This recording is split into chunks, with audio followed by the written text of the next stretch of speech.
Hare Krishna, everyone. Welcome back to the daily readings of Srila Prabhupada's books. The time of the day when all of us, including me, get relief from whatever went on during the day. Hare Krishna. It's so nice to be with you all right here in the live studios, the Haven, along with Sham Kishore. I call him SKD now. Hare Krishna. Let's get right to it because I'm in the mood for love. This is pure love. Hearing and chanting the glories of the Supreme Personality of Godhead is the first step to pure love. And if we learn to hear with taste and if we relish, which I think all of us are to one degree or another in this little family bubble we have of our daily readings. We're not connected. Or maybe it might be nice if I have my thing on. It's on the floor. Okay. Sorry, we have a technical difficulty. My microphone got so ecstatic it fell off by itself. Hare Krishna. Oh yeah, I put my sweater on. Okay. Srimad Bhagavatamrta Stotram from the Sri Krishna Lila Stava. A very sweet, small book written by Srila Sanatana Goswami after he wrote the Brhad Bhagavatamrta. It's for glorification of Krishna. 5 verses, as sweet as it gets. It goes like this. Sarvasyastrabdi Yusha Sarva Vedaika Satpala Sarva Siddhanta Ratnadya Sarva Lokaika Drikprada. O nectar from the ocean of all scriptures, singular fruit of all the Vedas, rich mine of the precious gems of all conclusive truths. You are the only giver of sight to all the worlds. Sarva Bhagavata Prana Srimad Bhagavata Prabho Kalidwandodita Ditya Sri Krishna Parivartita. O life air of all the Supreme Lord's devotees, O Master Srimad Bhagavatam, you are the sun risen in the darkness of Kali. You are the exact image of Sri Krishna. Paramananda Pataya Prema Varshakshadayate Sarvada Sarvasevyaya Sri Krishnaya Namostume. I bow down to you, who are supremely blissful to read. Your every syllable pours down a flood of prema. You can always be served by everyone. You are Sri Krishna himself. Madeka Bando Matsangin Madgudo Man Mahadana Manistadaga Madbhagya Mad Ananda Namostute. My only friend, my constant companion, my spiritual master, my great wealth, my savior, my good fortune, my source of ecstasy, I bow down to you. Asadu sadutadayin atini chochata kada hanamun jagadachin mam premnarit kantayospura. O bestower of saintliness to the unsaintly, O exalter of the most fallen, please never leave me. Always appear in my heart and my voice with pure love. Om Namo Bhagavate Vasudevaya.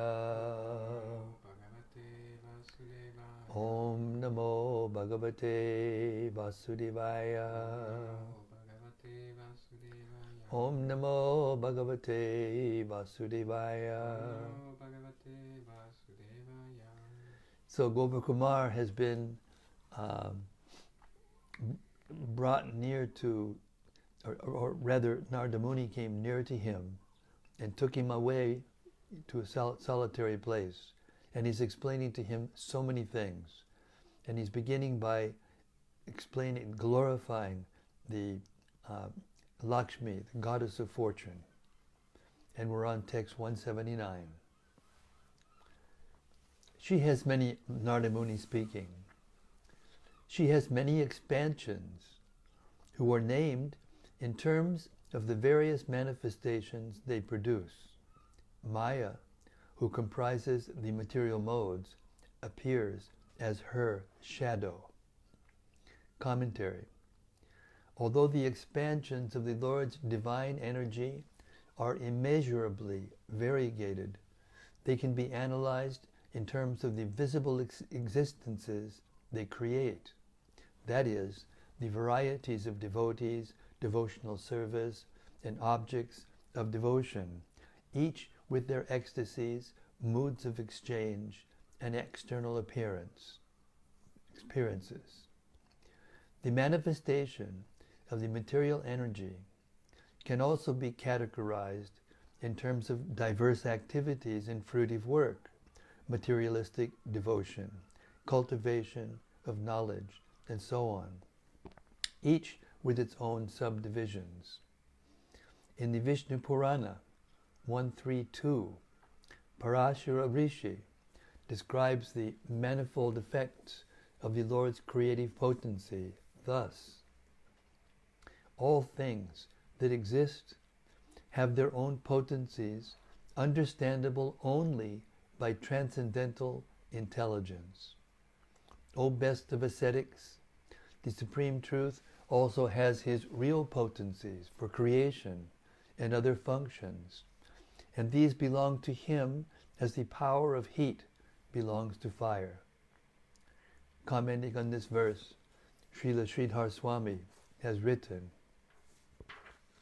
like gems, mantras, and so on, all things in this world have energies that can be understood only by inconceivable knowledge. This is the kind of knowledge one can acquire not by speculative reasoning, but only by confronting tangible evidence one cannot otherwise explain. Or to put things another way, these energies are inconceivable in that one can understand them not by analyzing them in terms of how, for example, they differ or don't differ, but only through anarpati, artapati, that is, presuming what is required to make sense of the known facts. Therefore, just as fire has potencies like the power to burn, the absolute truth, Sri Vishnu, has inconceivable energies. His innate existential potencies, which are the causes of creation, and so on. There is also this statement from Shruti, Shvetashvatara, Upanishad 6:8. Natasya karyam karanam javidyate natat samash cha vyatikash chadrishyate parasya shaktir vividaiva shruyate swabhaviki jnanavala kriya cha. He is not obliged to work and has no material senses to carry out work. No one can be found equal or equal to him or greater. And as we hear from Scripture, his own superior energy has her manifold aspects, knowledge, power, and movement, which act autonomously. Thus, all things have their own inconceivable energies, like the power of heat in fire. And the Supreme has his own inconceivable energies, non-different from him. This is affirmed in the Shruti text cited above, Parasya Shaktir Vividaiva Shruyate. Thus, nothing can defeat the potencies of the Supreme, just as not even the most potent conveyors of subtle power in the material world, gems, mantras, and so on, can remove the heat-giving potency of fire. In short, the Supreme has eternal, unbounded powers. as declared in the Brihad Aranyaka Upanishad 4.4.2. This Supreme is always the controller of everything, the ruler of everything, the master of everything in the world. The Supreme Brahman is the cause of the creation, maintenance, and destruction of the universe through his potency known as Maya, who is the shadow form of his internal pleasure potency, Chit Vilas Shakti. Maya, who manifests the three modes of nature, existence, produces Maya, who manifests the three modes of material existence, produces the variegated creation, and because she is the shadow of the Lord's spiritual energy, material phenomena resemble the transcendental reality of Vaikuntha. I'll read that again, this is so nice. Maya, who manifests the three modes of material nature, produces the variegated creation, and because she is the shadow of the Lord's spiritual energy, material phenomena resemble the transcendental reality of Vaikuntha. Text 180. This Maya is the generator of the false material creation. She embodies falsity and ignorance, and therefore she cannot be described. Non-eternal, yet primordial, she creates for the jivas the cycle of material life. Commentary. Texts 180 through 182 define Maya in terms of her identity and effects. The created world of illusion consists of visible products and their causes, and Maya is the mother of all of them. She produces the illusion of material existence, the relative knowledge, ignorance, bondage, and liberation that make up the darkness of the conditioned souls who are removed from knowledge of reality. Thus, she causes the jiva's cycle of birth and death by expanding the force of delusion. Because what she creates is illusory, her actual character cannot be identified. And because her influence over an individual soul ends when that soul achieves true knowledge, she is said to be non-eternal. But in truth, she is beginningless because she is the shadow of the spiritual energy of the Lord, of the Supreme Lord. Text 181. Appearing in person, she presides over the eighth covering of the universe. Because the transformations of material creation do not affect her, she is called Prakriti. Commentary. Matter is always in flux, changing from one state to another. But because Maya is the superintendent of this continuous transformation of matter, she herself is never subject to change. Thus, she is called Prakriti, the primal form of material existence, the unchanging, intrinsic basis of Vikriti, that is, that which changes.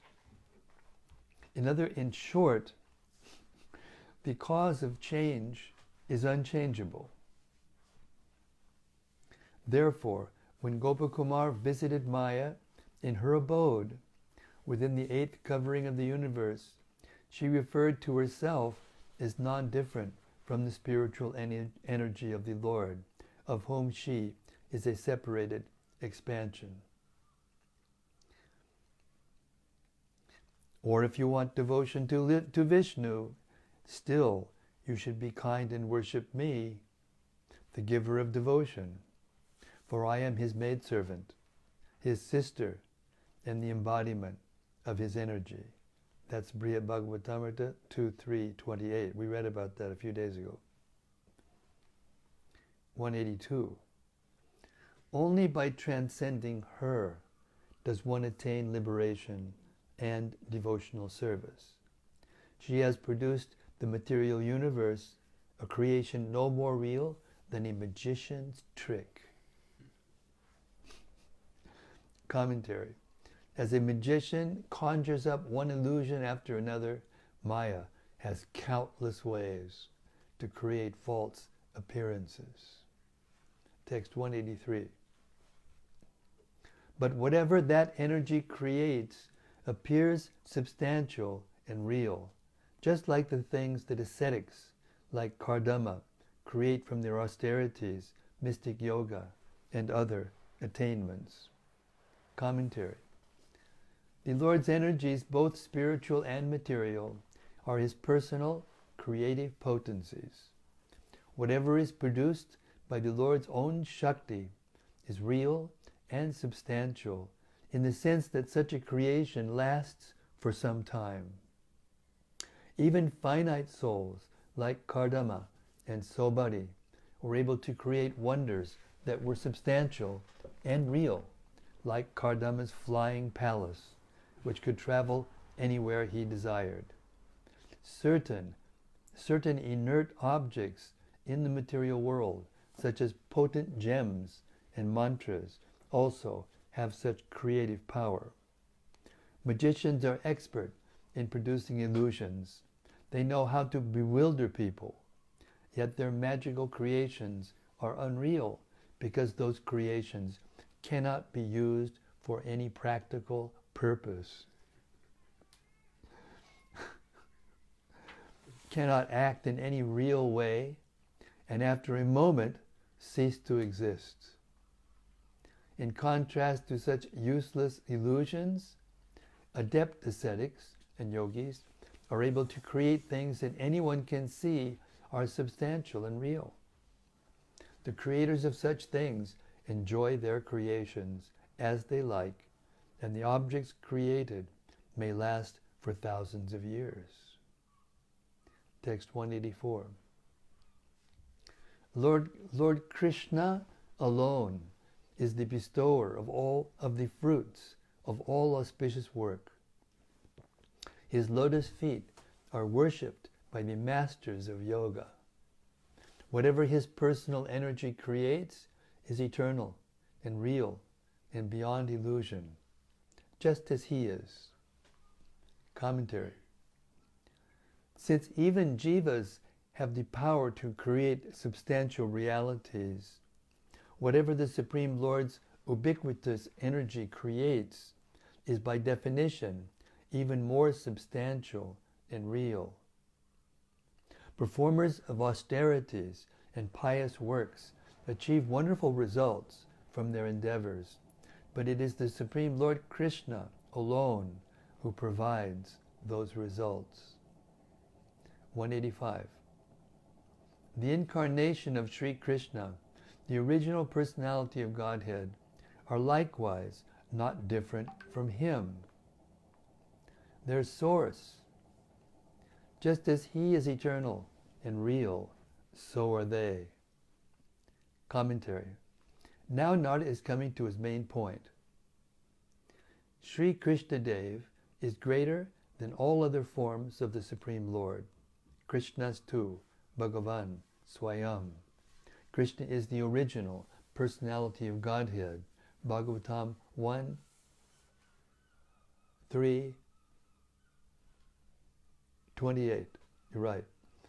To prepare Gopakumar for this point, Narada sums up what he has said thus far by saying that all the avatars of Godhead are similar to Krishna because they all share in his qualities of being Nitya, eternal, and Satya, real.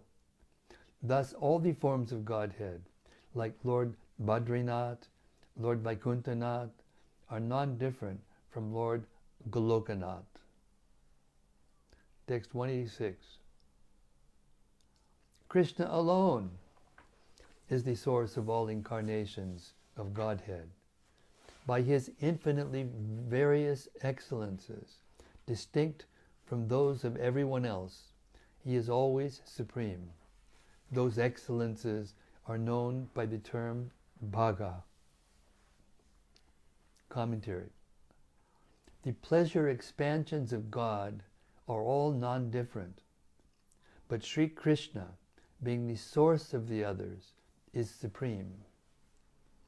Narada calls Krishna the Samashti Rupa, which means that Krishna's form subtly embodies all the other forms of the Godhead. Only Krishna, the Lord of Goloka, is completely endowed with special excellences of the Supreme Lord. All of them are rare, unlimited, indefinite, beyond the power to describe, and not found the same way in anyone else. Those excellences are identified in the Vishnu Purana 6.5.74 by Parashara Rishi. Complete sovereignty, prowess, beauty, fame, knowledge, and renunciation. These six are called Bhaga, opulences. Text 187. And Krishna is different from Narayana.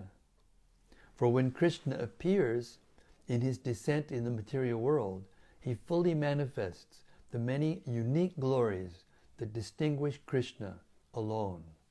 Charming, attractive glories that can be known only to hearts softened by prema bhakti. Commentary. Someone may raise the doubt that since Narayana, the Lord of Vaikuntha, is also described in Vedic scriptures as the avatari, or source of all incarnations, how can Sri Krishna be greater than Narayana? Narada replies in this verse, Krishna is the all-victorious Supreme Personality of Godhead, greater than everyone, including the Lord of Vaikuntha. When Krishna descends to the material world, he reveals especially sweet qualities that attract the hearts of everyone. What kinds of qualities distinguish Sri Krishna as greater than all avatars? Even the avatari, Narayana? To understand this topic properly, one needs a heart softened by pure love for Krishna. But even without that requirement, one can consider that most forms of Godhead, like Narayana of Badarikashram, are only avatars, whereas the Supreme Controller, Sri Narayana, the Lord of Vaikuntha, is not an avatar, but the avatari. Krishna, however, is both avatar and avatari and avatar. Thus, Krishna displays in his role as avatar the sweetness of his varied pastimes and his role as the avatari, the supreme status of the absolute controller. Therefore, Krishna is the greatest form of God.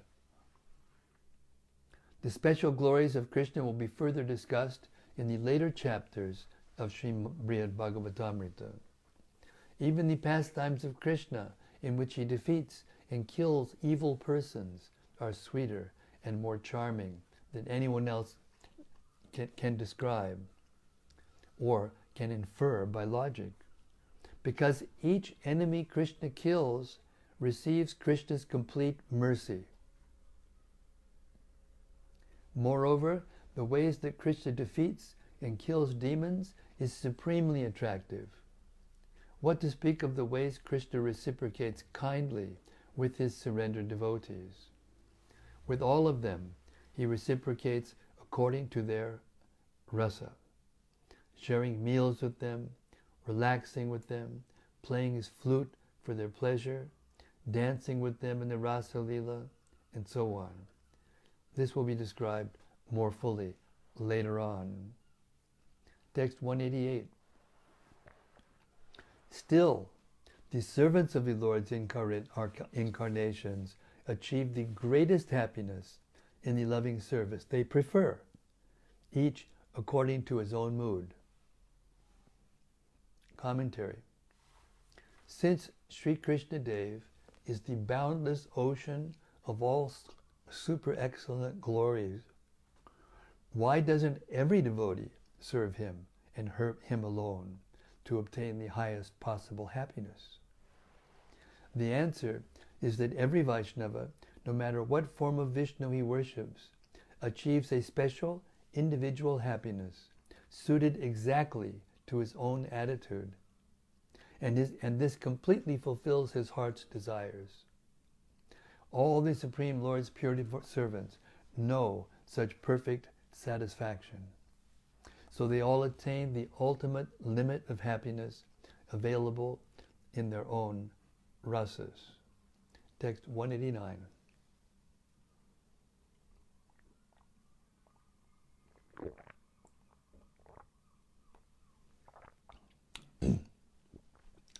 According to the way one worships, the Lord awards different results. One who thus receives the goal he has pursued never feels discontent. He's finally getting around to the point because he's seeing that Gopakumar doesn't look content. So he's telling him, this isn't the goal, is it, for you? Commentary. The personality of Godhead knows everything there is to know. He is also the most merciful giver of charity. Why then doesn't he give the same supreme happiness to all his devotees? It is because what he gives them depends on their expressed desires. Then aren't the devotees dissatisfied who receive happiness that is relatively less? No. When the Supreme Lord reciprocates the love of any of his pure devotees, the devotee is never left feeling incomplete, because everything the devotee wanted, the Lord provides. Text 190. The Lord's pastimes expand in unlimited variety. His mind is deeper than millions of oceans. The opulence of his diverse pastimes attracts his devotees to him in so many ways. Who can understand him by speculation? Commentary. But why doesn't the Lord bestow the very best method of worship upon all his devotees?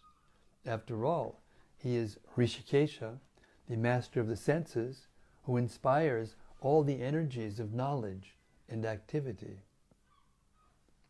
If he wanted to bestow the very best method, he could, but he chooses instead to respond to the individual taste of each devotee for a particular loving service.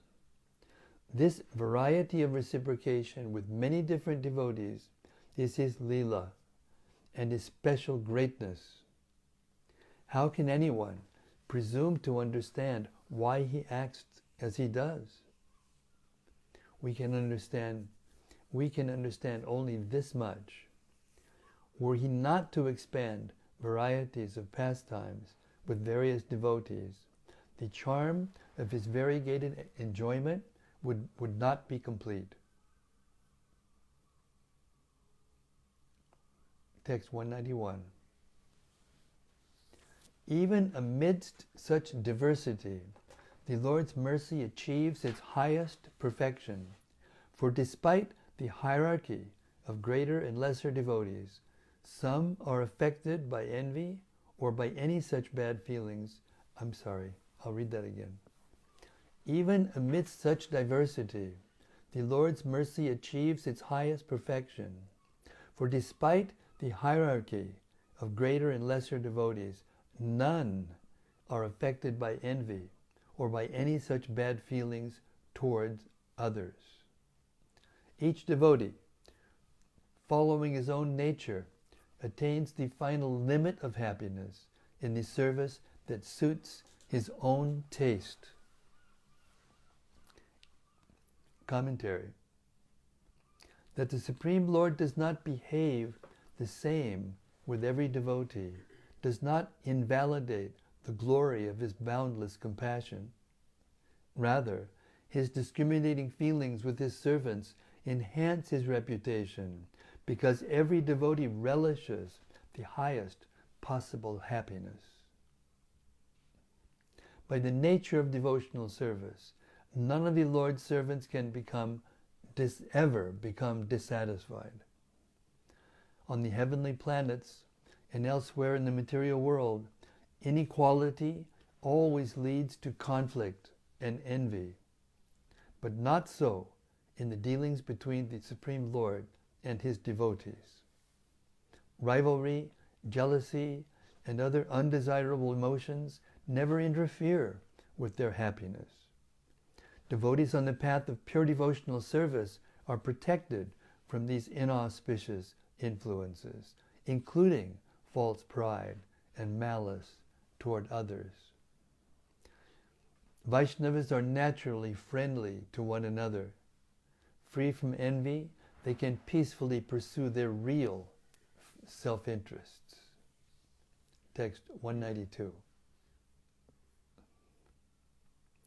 Because the Lord's pure devotees are absorbed in their true identity of eternity, knowledge, and bliss, they do not accept inferior happiness as great, nor do they get involved with the petty pleasures of materialists or of sannyasis with impersonalist views. Commentary. Ordinary people may by ignorance consider meager pleasure to be great, but Vaishnavas are not fooled. Because materialists entrapped in the cycle of birth and death are motivated by urges for sense gratification, such materialists consider the stimulation of sensory contact to be real happiness. Similarly, impersonalist renunciants, cultivating knowledge of their spiritual identity, hope to find real happiness in liberation. In most cases, however, the impersonalist sannyasis do not reach even the petty happiness for which they aspire. The cause of frustration for both the materialists and the impersonalists is their failure to realize their own true nature as spiritual souls. A person who actually realizes himself as pure spirit can never consider material happiness complete, nor can he be enticed by trivial sense gratification, nor by the meager happiness of impersonal liberation, because he is immersed in the most intense ecstasy. Text 193. The hierarchy among devotees is only imagined according to their own forms of service and according to the happiness each devotee derives from his own relationship with the Lord. Commentary.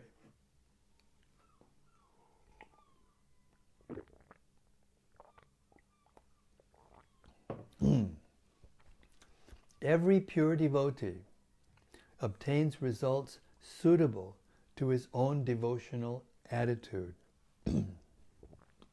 What then is the basis for a hierarchy of greater and lesser devotees? In truth, no such hierarchy exists. It is only imagined as a device for comparing different kinds of devotional service. Each devotional relationship or rasa is corresponding, and its corresponding varieties of pleasure may, for convenience, be measured in terms of relative degrees of perfection. In the 9 methods of devotional practice, such as hearing and chanting, and in the various services devotees render to the Lord in Vaikuntha and elsewhere, attending the Lord in person, massaging his feet, dressing his hair, serving him as a doorkeeper, Each devotee relishes the highest possible happiness from his own service to his own worshipable Lord. By presuming a hierarchy of these services, one may also devise a hierarchy of happiness and may accordingly rank devotees. But even if, as some persons hold, such a hierarchy is factual, no pure Vaishnava thinks himself deprived of anything. All the Lord's devotees feel completely satisfied and happy. This is the goal of the Krishna consciousness movement, to make everyone satisfied and happy. Text 194.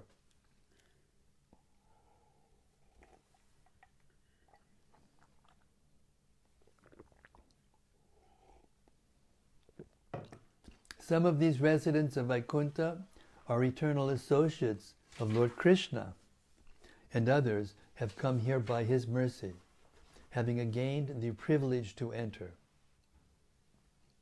Commentary.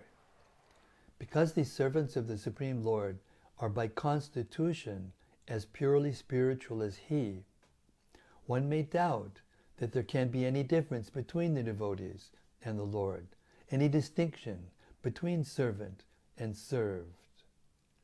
Texts 194 through 199 resolve this doubt.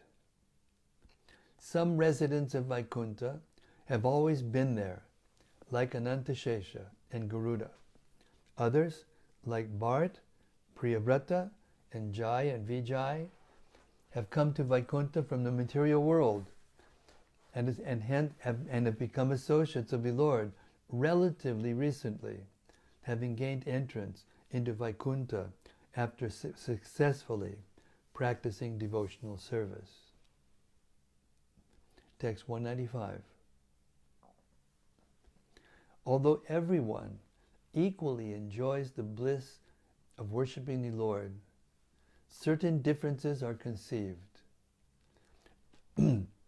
Devotees are considered relative outsiders or insiders, depending, for example, on whether they serve the Lord from afar or from nearby.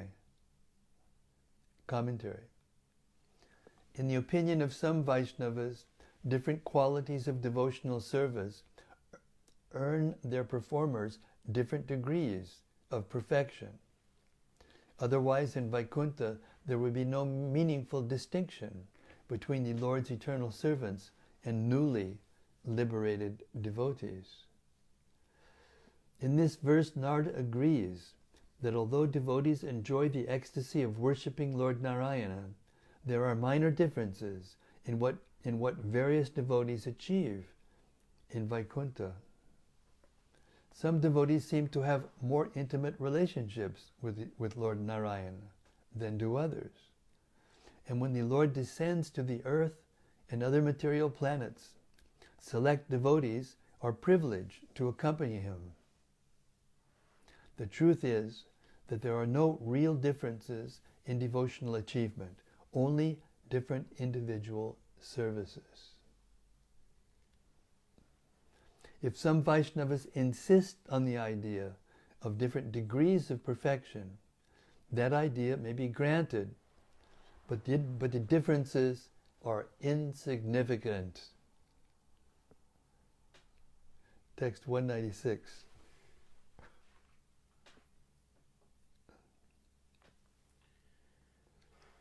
Though all these devotees are equal to the Supreme Lord in being eternal, there is still a natural distinction between the servant and the served. This distinction is eternal and real. Commentary. Sadhana Siddha devotees who have come to Vaikuntha after liberation from the material world are obviously inferior to the infallible Supreme Lord. No one should doubt that they are subordinate to him. But why should the Lord's eternal associates like Sri Shesha and Garuda be considered subordinates? To remove this doubt, we need to understand that just as the sameness of the Lord and the jivas is eternal, so also is the difference between them. The Supreme Lord is always the served, and the jivas, no matter who they are always his servants. This is a basic fact, and no logical maneuvers will ever be able to refute it. Text 197 and 198. These devotees are equal to the Lord in being embodiments of eternity, knowledge, and bliss, just like him. Yet Sri Krishna has certain inconceivable mystic potency that attracts these devotees to the sweet ecstasy of worshipping him and makes them always think that they are servants of his lotus feet. Commentary. Krishna's devotees are helplessly attracted to him, like iron filings naturally drawn to a magnet. The eternal associates of the Lord have never known any other way of life, and the new residents of Vaikuntha, perhaps for several lifetimes, practiced being attracted to him before they were allowed to enter the spiritual world. The attractive force of devotional service to Krishna is inconceivable. It works in its own way, without having to be understood or even noticed. Yet, somehow it immerses pure devotees in the boundless ocean of Krishna's sweetness and draws them irresistibly to his service. Only in this way is the distinction of served and servant maintained forever. Text 199. And so it is with his incarnations. They are also non-different from Sri Krishna Dev, for they are complete embodiments of eternity, knowledge, and bliss. But although Krishna is considered non-different from his plenary expansions, he is also distinct from them, and not only because he is their source, but also because he has his own sweet perfections. Commentary. Sri Krishna, the Lord of Goloka, is acclaimed in the Puranas and other Vedic scriptures for being especially sweet.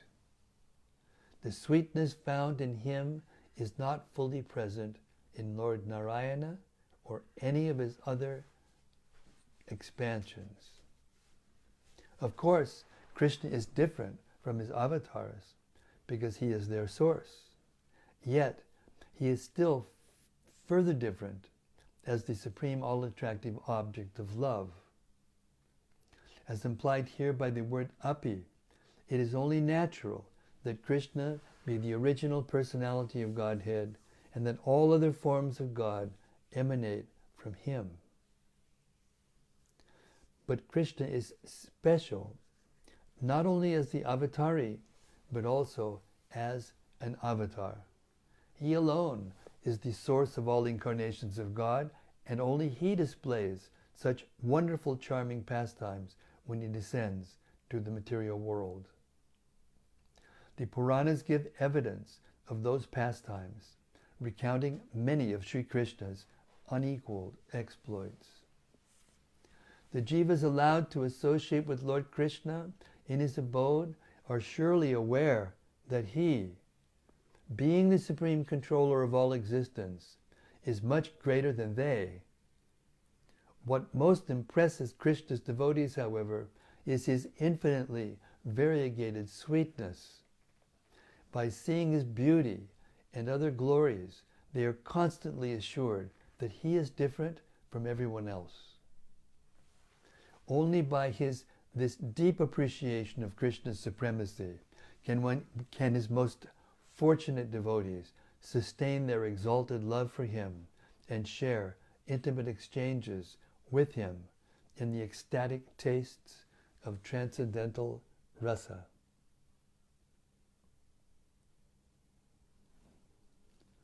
Hare Krishna. That brings us past 8 o'clock. we'll stop here and churn the nectar. Here's some reflections, comments.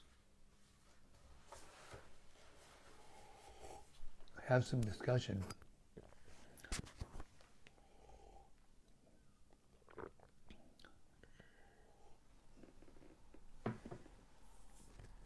Ratimanjari said, Jai Guru Maharaj, the time for the daily relief indeed. Time for what? Time for daily relief. Yes, absolutely, absolutely. Sudevi Dasi, Haribo Maharaj, the best of the best of the best hearing each day, so I appreciate it. Well, thank you so much, Hare Krishna. Everyone needs encouragement. Every single soul needs encouragement. From Braj Srila. Hare Krishna Maharaj. Hare Krishna Braj. Please accept my humble obeisances. Jai, glories to Prabhupada. All glories to Prabhupada. I was just thinking, what can we assume about Krishna's personality based on the recent readings? That Krishna is so kind, he lets us pick the taste. Can you summarize?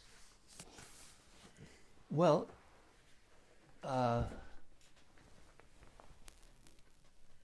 you see, Krishna is the supreme enjoyer. And in order for someone to actually be the supreme enjoyer, he needs unlimited variety. You know, they say, variety is the spice of life. Do they say that? Anybody's heard that? Variety is the spice of life. So he's the supreme enjoyer. So he needs an unlimited variety. And because of that, each individual soul is different from all the others, to facilitate his insatiable quest for variety and enjoyment. That's the answer. Each individual soul is eternally different from each other. It's not like I said today to say SKD. It's not like you make a cookie, a batch, or there are on the, and you stamp the cookies and they all look the same and taste the same and are the same. It's not like that. It's not like when we become perfect, we become a clone of someone else. They have these things now, they clone. Anyway. It may be that some souls are more similar to each other than others, but still there's a difference in each and every one of them, and is meant to give Krishna the supreme variety of tastes. And he truly is with everyone, even in the material world. He's with everyone. In the spiritual world, he can be with everyone outside of the body. He can make everyone look.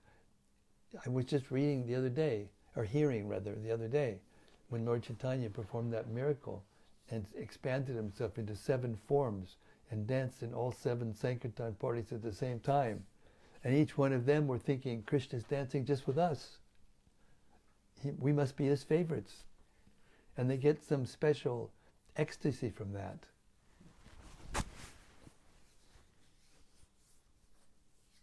So that's the reason for the variety. Hare Krishna. Radhaman Prabhu said, what a wonderful reading. Your servant. Well, thanks, Radharaman. Adi. See you soon. Well, I had a 2-hour RRP meeting today, and these meetings are very intense because we're going scrutinizingly over all the different edits that were done since Prabhupada left, and it's very intense. Can't imagine. So I will bid thee adieu and see you tomorrow. Whoops, something else has come up.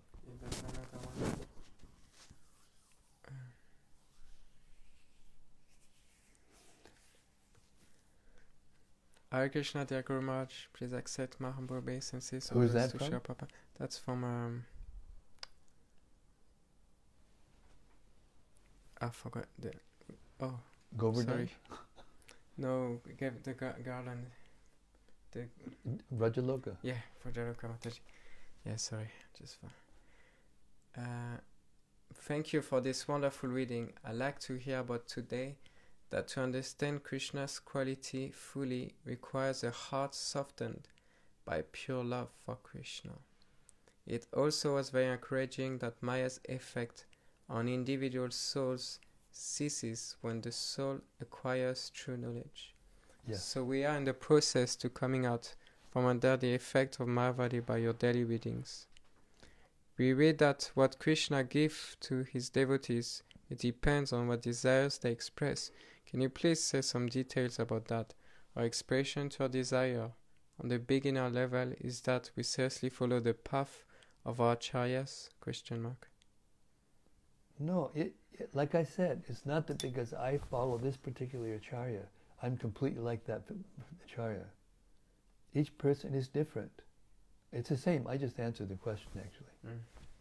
I don't want to answer the same question again, but that's the nature of enjoyment in the spiritual world and in the material world.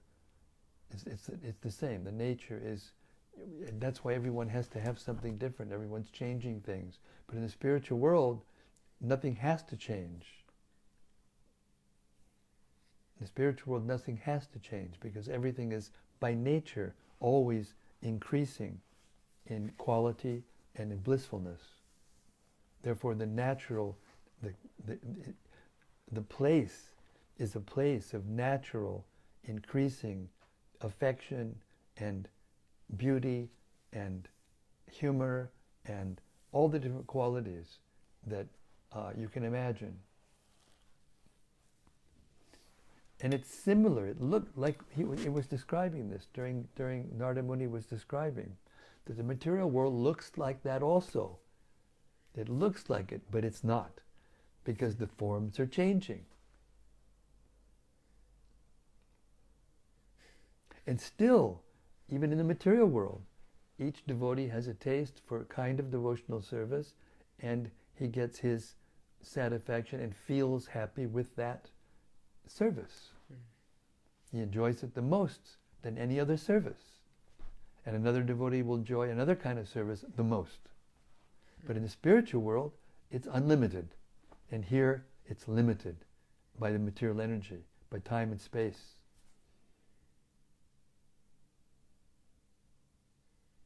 Even the devotional service, although it's the same in quality, it's limited compared to the spiritual world. Therefore, we should want to go to the spiritual world, because there we can associate everyone in the spiritual world is completely pure and completely capable of satisfying everyone else unlimitedly. In other words, they share in Krishna's potencies according to his will. This is wonderful because Krishna has everything, but he's not like a miser that wants to hoard everything, and he gets everything and puts it in a vault somewhere, and every once in a while it comes and looks at it, sees all the things he has and enjoys just looking at it. No, they share it with everyone.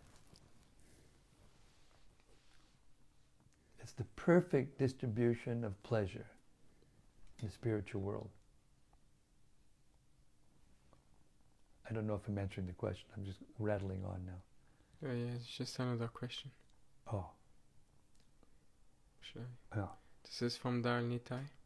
Oh, Hare Krishna Dal Nitai, Hari Bol. Dear Srila Guru Maharaj, please accept my obeisances. Although most of what is being read goes way beyond my grasp, may I have a question related to last night's reading? How is Srimati Subhadra Devi related to Srimati Lakshmi Devi and to Srimati Parvati Devi? Thank you, your servant Darnita Das. They're expansions.